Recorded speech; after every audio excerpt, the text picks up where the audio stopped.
बरायहरनाय जाबाय। आंनि मुङा उदांस्रि बसुमतारी। आङो इउटुब गोदान चेनेल खुलिदों। साननैसो सिगाङावसो फुड ब्लग मोनसे आपल'ड खालामदोंमोन आं। नोंथांमोना बे भिडिअखौ नायनानै माबायदि मोनखो गाहायाव कमेन्ट हरबानो जाबाय।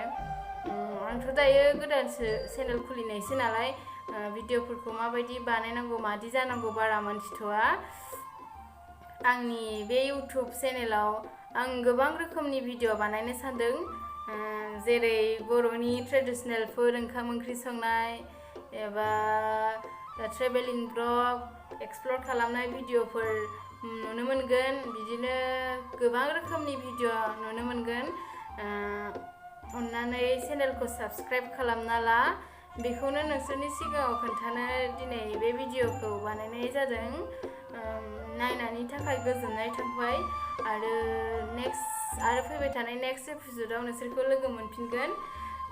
Thank you.